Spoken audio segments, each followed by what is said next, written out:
Salutare toată lumea și bine v-am găsit la un nou videoclip.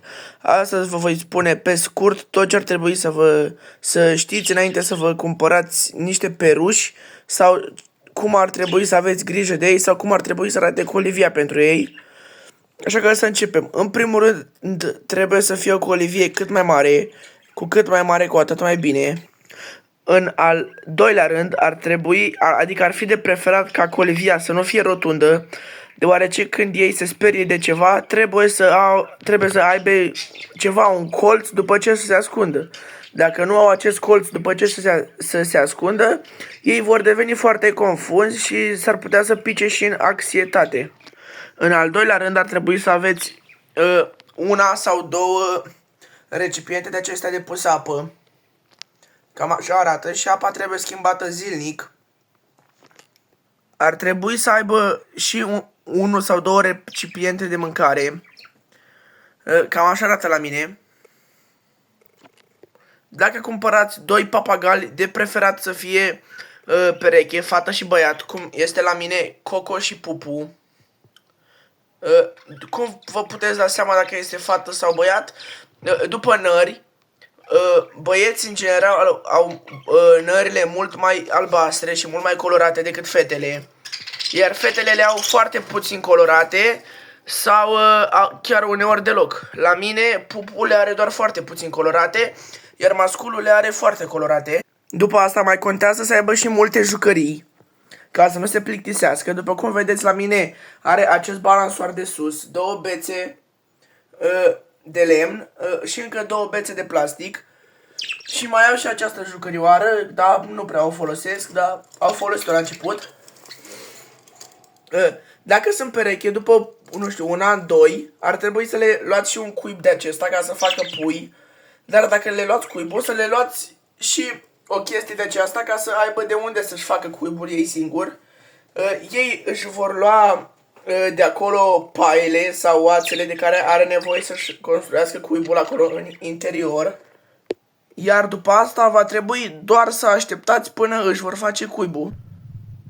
După asta, următorul lucru care ar trebui să luați în seamă când vă luați papagali. Nu contează că sunt peruși, că sunt agaporniți, că sunt nimfe, orice rasă de peruși, trebuie să-i luați un os de sepie de unde se roadă, cam acesta este osul meu. Așa. Mai ales în perioada de împerechiere, pentru ca femeia să-și iei vitaminele din acest os și ca să-și roadă și ciocul și unghiile. Despre curățare, depinde de cușcă. Eu am aici niște gratii și am aici o tăviță care când o scot, ei își vor face nevoile aici. Și eu pe această tăviță pun niște hârtie sau ceva ca să nu trebuiască să curăț de fiecare dată. Numai am luat această hârtie, am aruncat-o și gata, am pus-o înapoi. La alte cuști este puțin diferit. La unele cuști puteți să le puneți, adică la unele cuști nu au această gratie de desubt. Au pur și simplu nimic, e simplu, e numai tăvița asta și atâta. Și va trebui să le puneți ori peleți, ori ceva nisip special. Și da, înainte să-i băgați în casă, adică înainte să îi băgați în casă, ar fi recomandat o zi, două, când îi aduceți în casă, să acoperiți cu ceva colivia, cu o pătură sau cu un tricou, ceva, pentru ca ei să nu devină foarte stresați și agitați așa din prima zi. Perușii, în general, au nevoie de foarte multă atenție și ca să se învețe cu voi în primele săptămâni de când i-ați luat, va trebui să vorbiți foarte mult prin preajma lor, dar să încercați să nu țipați pentru că îi va speria. Încercați să vorbiți calm lângă ei mult și așa se vor învăța și cu voi. La peruși trebuie să le dăm drumul, adică nu când i-am luat, gata, trebuie să le dăm drumul prin casă să zboare, nu. După ce se obișnuiesc cu voi, după ce se învață cu locul, după ce se învață cu colivia, cu astea, ar fi bine să le dați drumul și prin casă puțin să zboare, ca să-și mai dezmorțească și aripile și tot corpul, pentru că într-o colivie mai mică decât asta, nu cred că au unde să-și întindă aripile. Totuși, colivia mea este destul de mare, adică față de restul coliviilor, colivia mea chiar este mare. Eu le dau drumul, în general, cam jumătate de oră pe zi. Dacă vreți, puteți să îi dați și mai mult, numai că eu nu îi dau mai mult de jumătate de oră pe zi drumul, pentru că se găinățează peste tot și nu prea vreau să strâng după ei. Așa că eu le dau drumul jumătate de oră pe zi și este suficient.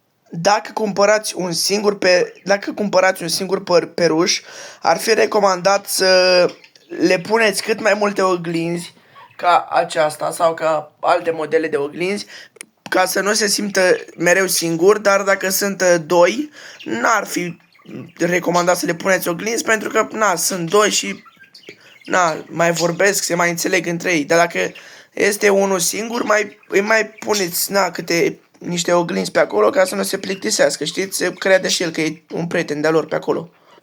Trebuie să știm că perușii sunt foarte gălăgioși. Din fericire, în cazul meu, nu sunt chiar așa gălăgioși, adică ai mei fac gălăgie doar pe timp de zi.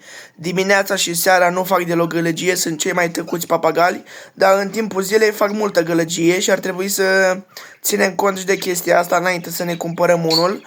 Și fac și destul de multă mizerie, așa că nu vă gândiți că e ceva ușor de întreținut, că face destul de multă mizerie. Ar fi bine, după ce i-ați pus într-un loc și s-au învățat cu acel loc, să nu îi mai mutați în fiecare zi, pentru că îi veți provoca foarte, dar foarte mult stres. Ar trebui să-i puneți de la început într-un loc foarte bun și să nu îi mai mutați cam niciodată, pentru că ei se vor stresa foarte mult și când îi veți muta în alt loc, vor fi foarte confunzi și stresați. Am uitat să vă spun că când le dați drumul prin casă, la început, nu o să știe să intre înapoi în colivie, așa că va trebui să-i prindeți. Cum facem această procedură să prindem papagalii când le dăm drumul? Păi trebuie să folosiți un prosop sau un cerșaf de pernă, ceva material care să fie mare, la dimensiune să fie mare, dar să fie foarte ușor.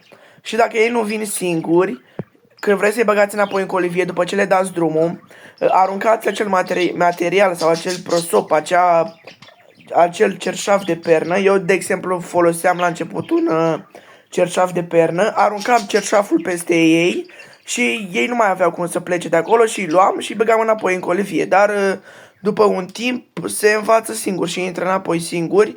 Sau dacă nu funcționează această metodă cu prosopul, deși este aproape imposibil să nu funcționeze, îi puteți aștepta până li se vor face foame și vor intra singuri în colivie ca să mănânce și ați închis colivia. Nu trebuie să uităm că ei sunt foarte sensibili la curent și nu ar fi bine să-i punem într-un loc în care este foarte mult vânt sau foarte mult curent, deoarece ei vor muri. Cam acestea au fost toate detaliile pe scurt care ar trebui să le știți când vă cumpărați un peruș.